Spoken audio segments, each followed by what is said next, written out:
नमस्कार फ्रेंड, आज का पहला प्रश्न है, एक बस दो व्यक्ति जिस दिशा में इतना और इतना की रफ्तार से साइकिल चला रहे हैं उसी दिशा में बस क्रमशः 9 सेकंड और 13.5 सेकंड में साइकिल चालक को पार करती है, तो बस की लंबाई कितनी है। आइए इस प्रश्न को सोल्व करते हैं। तो सबसे पहले हम लोग देख रहे हैं कि ये जो टाइम दिया गया है सेकेंड में दिया गया है, चाल जो है किलोमीटर प्रति घंटा में दिया गया है। तो सभी को हम लोग एक डिजिट में लाने का प्रयास करते हैं, एक यूनिट में लाने का प्रयास करते हैं। तो सबसे बेस्ट तरीका क्या होगा, ये जो चाल है किलोमीटर प्रति घंटा में, इसको हम लोग मीटर प्रति सेकंड में कन्वर्ट कर लें। उससे क्या होगा, दोनों का यूनिट जो है वह सेम हो जाएगा। तो सबसे पहले चेंज कर दिए, क्या है 10.8, ये किलोमीटर प्रति घंटा में है, इसको मीटर प्रति सेकंड में बदलने के लिए क्या करते हैं 5/18 से गुना करते हैं। 18 पंचे 90, 18 6 कठोतल से ये पॉइंट आ जाएगा ना, और 6 पंचे 30, ठीक है 30 आ जाएगा। तो कहने का मतलब 3 आ गया। ये चाल आपका कितना आ गया 3 मीटर प्रति सेकंड। और इसको भी कन्वर्ट कर लीजिए, 12 किलोमीटर प्रति घंटा है, इसको भी मीटर प्रति सेकंड में कन्वर्ट कर लीजिए। 6 तिया 18 और 6 दूना 12, 5 दूना 10/3, ये कितना आ गया आपका 10/3 मीटर प्रति सेकंड। बोलिए कोई दिक्कत, बोलिए कोई दिक्कत नहीं। इतना सभी को पता है, बोलिए सभी को पता है। आप लोग कर भी लिए होंगे, बोलिए एकदम। उसके बाद देखिए हम लोग क्या करते हैं, थोड़ा सा यहाँ पे कॉन्सेप्ट का बात कर लेते हैं जो न्यू स्टूडेंट है उसके लिए। देखिए, अगर कोई बस कोई बिजली के खंभे को पार करता है, या कोई रेलगाड़ी, मान लीजिए कोई रेलगाड़ी है, ठीक है, अगर कोई बिजली के खंभे को पार करता है या कोई व्यक्ति को पार करता है, ठीक है, तो उस कंडीशन में हम लोग क्या लेते हैं, दूरी को, रेलगाड़ी का लंबाई या बस की लंबाई। ठीक है, बस की लंबाई वहाँ पे किसका काम करता है, दूरी का काम करता है। ठीक है, चलिए एक कंडीशन हो गया। दूसरा कंडीशन और आप लोग को क्या पता होना चाहिए कि अगर दोनों का दिशा, ठीक है, अगर दो गाड़ी या साइकिल सवार एक गाड़ी चल रहा है तो समान दिशा में अगर चलता है तो जो रिलेटिव स्पीड लेते हैं हम लोग किस में लेते हैं, घटा के। और अगर दिशा अपोजिट होता है तो उस समय हम लोग चाल को क्या लेते हैं, प्लस में। इतना सभी को पता है, बोलिए सभी को पता है। चलिए अब देखिए, हम लोग मान लेते हैं कि ये जो बस है इसका जो चाल है हम लोग मान लेते हैं कि x मीटर प्रति सेकेंड है। ठीक है, चाल क्या मान लिए, x मीटर प्रति सेकेंड है। उसके बाद हम लोग क्या देखने वाले हैं कि अगर ये बस पहला साइकिल सवार को 9 सेकेंड में पार किया तो वह अपना खुद की लंबाई को पार किया। ठीक है, तो खुद की लंबाई को पार करने में उसे 9 सेकेंड लगा। तो कहने का मतलब अगर हम दूरी बराबर निकाल दें, ठीक है, दूरी बराबर हम निकाल दें कि दूरी बराबर क्या होता है, चाल गुना समय। तो चाल कौन लेने वाले हैं, समान दिशा है। ठीक है, जिस दिशा में चल रहा है वही दिशा में साइकिल भी चलाया, बस भी चला उसी दिशा में, तो चाल क्या हो जाएगा, समान दिशा में घट जाएगा। एक चाल है आपका x और साइकिल वाला का चाल है 3, दोनों चाल को हम घटा दिए। दूरी बराबर क्या होता है, चाल गुना समय। तो ये चाल हो गया और पार करने में समय कितना लगा, बोलिए 9 सेकेंड। ये दूरी है, ये दूरी क्या है, बोलिए बस की लंबाई है। और ये बस की लंबाई को हम फिर से निकालते हैं इसके रिस्पेक्ट में। ठीक है, कि दूसरा जो साइकिल वाला था उसको पार करने में, मतलब अपना खुद की दूरी को पार करने में इस बार उसको 13.5 सेकेंड लगा। तो इस बार भी चाल कितना हो जाएगा, बोलिए चाल घटा के लेंगे, x माइनस 10/3। ठीक है, दूरी बराबर चाल गुना समय, और समय बताया गया है कि 13.5 सेकेंड लगा। दूरी बराबर हम लोग दूरी कर दिए। ठीक है, केवल आपको समझाने के लिए इतना लिखें, दूरी बराबर दोनों डायरेक्शन में क्या किए, दोनों कंडीशन में हम दूरी निकालें और दूरी को क्या कर दिए, बराबर कर दिए। कोई दिक्कत, बोलिए कोई दिक्कत नहीं है। अब अगर आपको गुना करना है तो गुना कीजिए और x का मान चिपका दीजिए। बोले 9 से ये कटेगा, बोलिए एकदम कटेगा, 5 4 9। ठीक है, तो 15 नमा 35 से होता है क्या, चलिए 15 नमा 35 से एक अंक के बाद 10 मतलब कर दिए। तो ये हो गया आपका x माइनस 30। अगर आप इसको गुना कीजिएगा तो 1.5x और माइनस का ये कट जाएगा आपका कितना बार में, तो बोलिए 5 तिया 15, 0.5 और 0.5 को 10 से गुना कर दिया जाए तो 5 हो जाएगा। ठीक है, तो इस x को अगर हम इधर लाएं तो 0.5x और ये आपका किस में आ जाएगा, प्लस में। तो प्लस में 5 माइनस में 3, तो क्या हो गया 2। ठीक है, अब अगर इसको आप आधा से भाग दीजिएगा तो इसका मान कितना हो जाएगा, बोलिए 4। अगर नहीं है तो कोई दिक्कत नहीं, पॉइंट उड़ाइए, 10 दीजिए, 5 का 5, 5 दूना 10 और ये 2 जो है किस में आ जाएगा, बोलिए गुना में, तो x का मान कितना आ गया? बोलिए x का मान आ गया गुरुजी 4। ये आपका x का मान आया 4, लेकिन आपसे क्या पूछा है? बस की लंबाई, और बस की लंबाई क्या है? जिसको हम लोग दूरी के बराबर पुट किए हैं कि ये भी दूरी है, ये भी दूरी है, जिसमें भी आप x का मान रखिए और दूरी का मान निकाल के चिपका दीजिए। तो x का मान जैसे हम यहाँ पे 4 रखें तो 4 - 3 कितना हो गया? बोलिए 1 गुना 9, 9। तो बस की लंबाई कितना है? 9 मीटर। समझ पाए? बोलिए हाँ समझ में आ गया। और जिसे समझ में नहीं आया है तो वह जो है मेरा एक ट्रेन का लंबा प्लेलिस्ट है, दे देंगे ऊपर आई बटन में, उसको आप लोग देख लीजिएगा, 5-6 वीडियो होगा। ठीक है, अगर वह वीडियो आप लोग देख लेते हैं तो कोई भी सवाल, कैसा भी सवाल क्या बोला जाए, आपके सामने नहीं टिकेगा।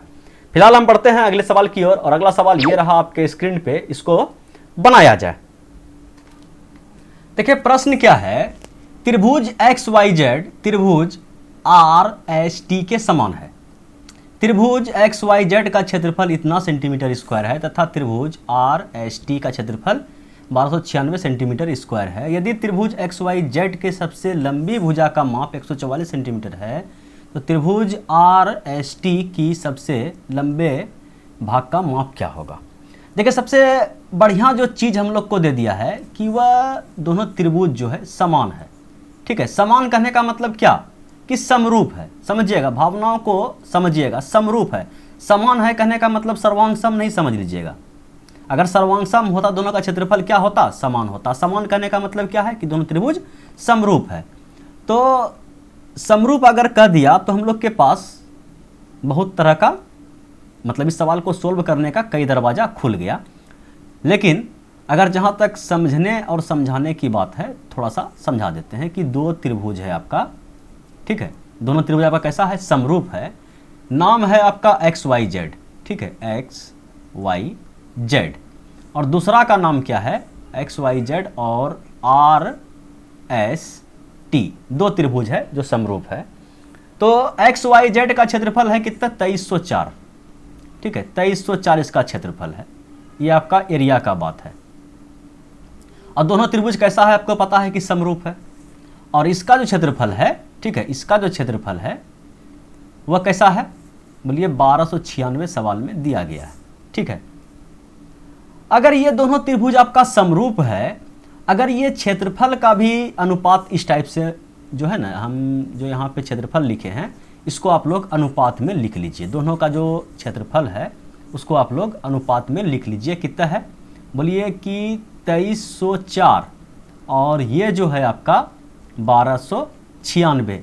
अगर ये आपका क्षेत्रफल का अनुपात है, अगर ये आपका एरिया का अनुपात है, तो भुजा का अनुपात, यह बोल दिया जाए कि लंबाई चौड़ाई ऊंचाई किसी का अनुपात क्या होता है, तो इसका आप लोग अगर रूट ले लीजिएगा। ठीक है, रूट के अंदर 2304 और अनुपात रूट के अंदर 1296, ये कॉन्सेप्ट होता है। ठीक है, यही होता है अगर ये दोनों त्रिभुज समरूप है। तो अगर इसका वर्गमूल आप निकालिएगा तो कितना निकलेगा? चलिए हम मान लिए कि 48 निकला, चलिए इसका मान लिए कि 36 निकला।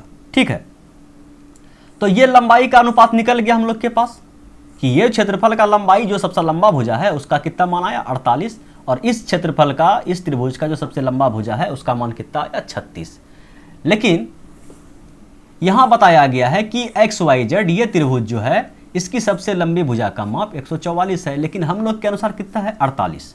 तो बस अपना फिर गणित का मास्टरमाइंड हम लोग लगा देते हैं कि हम लोग के अनुसार अगर 48 का मान 144 के बराबर दिया गया है तो एक का मान कितना होगा? बोलिए कि एक का मान हो जाएगा 144/48। ठीक है, एक का मान इतना हो जाएगा। तो 36 का मान कितना होगा? 36 का मान हम निकाल देते हैं। अगर एक का मान इतना तो 36 का मान कितना? 36 से गुना कर दीजिए। ठीक है, इसको अगर कटाना है तो कटा दीजिए। बर चौक 48 और बर बारे 44 से, और ये 4 से कट गया 3 बार में, तो 36 का मान कितना हो जाएगा? एक का मान 3 आया तो 36 का मान कितना आएगा? बोले 3 गुना 36, छोतिया 18, हाथ में 1, 3 तिया 9, 1 10। ठीक है, 108।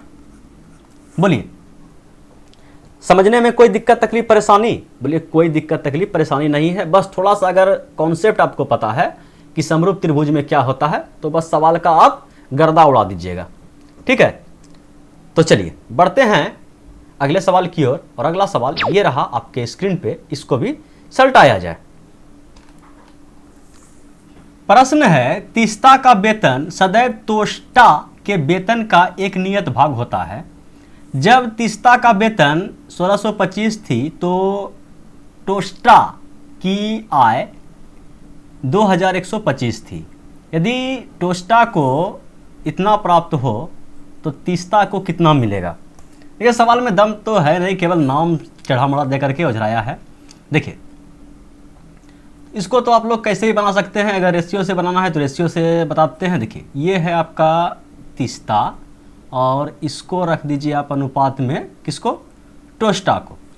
ठीक है, दोनों का बोलता है कि अनुपात एक निश्चित होता है, निश्चित भाग में दोनों को मिलता है। जब तीस्ता का वेतन, नाम रखेगा तीस्ता का वेतन कितना है? बोलिए 1625।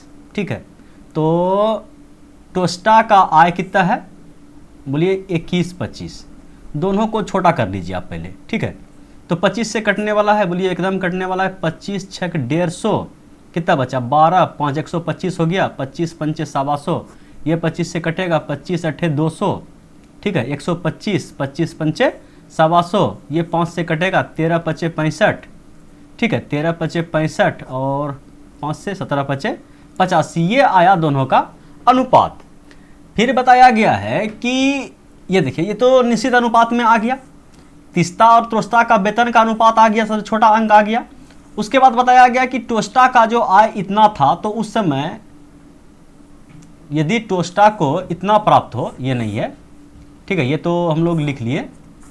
फिर बताया गया है कि यदि टोस्टा को इतना प्राप्त हो तो एक समय, देखिए तीस्ता और टोस्टा का जो वेतन का अनुपात है, यही अनुपात में हमेशा मिलता है।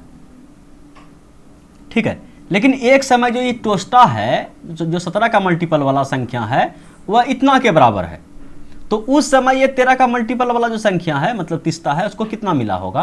कहने का मतलब ये समझिए कि ये जो 17 का मान दिया गया है 2720, ठीक है, 13 का मान क्या होगा?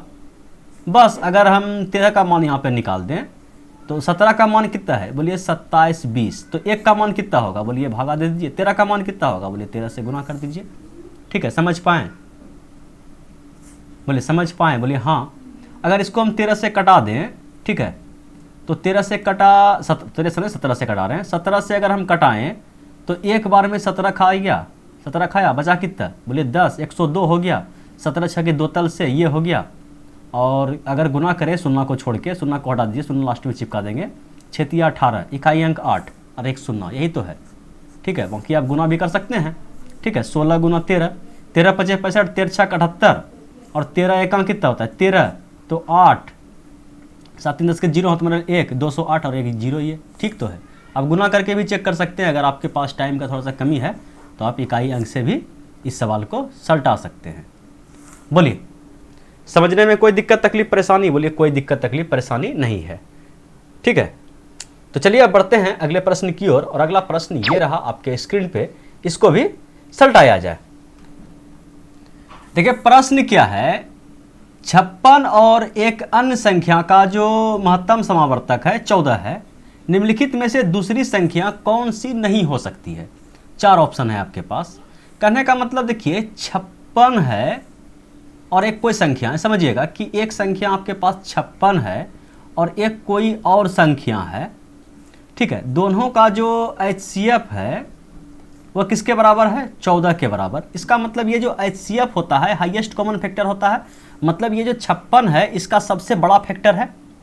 ठीक है, अगर इसको हम तोड़ें, बोलिए कि 14 चौके 56, ठीक है, तो इसको हम 14 गुना 2 गुना 2 लिख सकते हैं। ठीक है, 56 को हम लोग, अगर 56 का HCF, 56 और कोई एक संख्या है उसका HCF अगर 14 है, तो वह संख्या से हम तुलना करेंगे इसका, जिसका कि हाईएस्ट कॉमन फैक्टर 14 आए, तो इसको हम लोग 14 के फॉर्म में तोड़ दिए, क्योंकि इससे हमको 14 खींचना है। तो 14 चौके 56, बाकी जो टुकड़ी पुर्जी बचा इसको भी 2 टुकड़ा में हम तोड़ दिए। अगर हम पहला ऑप्शन को उठाएं 84 को, ठीक है, ये 56 को तोड़े हैं, फिर से लिख दें, ये 56 को हम उठाए हैं। ठीक है, ये 56 को हम उठाए हैं, ऐसे लिखिए कि 56 को हम उठाएं और किस रूप में तोड़ें? बोलिए 14 दूना 28 दूना 56 के रूप में लिख दिए। अब हम 84 को उठाते हैं, पहला ऑप्शन को उठाते हैं, जो हो सकता है या नहीं हो सकता है। तो अगर HCF 14 है तो इसको भी 14 के मल्टीपल में तोड़ना है। 14 पंच 70, चौछाक 84, ठीक है, चौछाक 84 मतलब 3 गुना 2, ठीक है, 3 गुना 2। उसके बाद अगर हम 98 को देखें तो 14 98, ठीक है, तो ये तो 14 98, ये हो गया आपका 42, ठीक है, तो 14 42, और ये जो है आपका 70, तो 14 पंचे 70। ये है सबका फैक्टर कर दिए HCF 14 को दिमाग में रखते हुए। अब एक संख्या जो आपका 56 है, ये तो है ही, ये फिक्स है, ठीक है। उसके अलावा हाईएस्ट कॉमन फैक्टर 14 ही मिलना चाहिए इस दोनों संख्या में। 56 और दूसरा संख्या आप कौन लीजिएगा, उसमें हाईएस्ट कॉमन फैक्टर जो है 14 के अलावा कुछ नहीं मिलना चाहिए।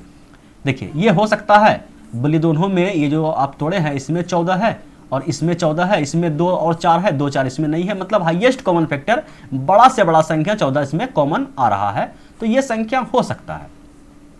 सेम कंडीशन वही है, 14 है, 2 3 में से कुछ नहीं मिल रहा है, तो सबसे बड़ा फैक्टर 14 ही मिल रहा है। इसमें देखिए 14 14 दोनों मिल गया, ठीक है, 14 तो मिल गया। उसके बाद इसमें जो है 2 4 है, इसमें 7 है, ये भी हो सकता है। लेकिन इसमें देखिए, इसमें भी 14 14 मिल गया, लेकिन इसमें देखिए 2 और यहां पर भी 2। अगर इस दोनों संख्या का बात किया जाए तो इस दोनों संख्या का HCF कितना हो जाएगा, बोलिए 28 हो जाएगा। तो यही जो है नहीं हो सकता है, और वही पूछा है कि कौन सा संख्या नहीं हो सकता है, तो ऑप्शन नंबर ए ही नहीं हो सकता है, क्योंकि अगर इस दोनों का HCF निकालें तो वह कितना निकल जाएगा गुरुजी, 28। बोलिए समझने में कोई दिक्कत तकलीफ परेशानी, बोलिए कोई दिक्कत तकलीफ परेशानी नहीं है। तो चलिए अब बढ़ते हैं अगले प्रश्न की ओर, और अगला प्रश्न ये रहा आपके स्क्रीन पे, इसको भी सलटाया जाए। देखिए प्रश्न क्या है, प्रश्न है एक परीक्षा में राजन ने अब तक जितने प्रश्नों को जांच चुका है उनके 50 अंकों में से 76% अंक प्राप्त किए हैं, ठीक है, जबकि एक प्रश्न की जांच अभी शेष है।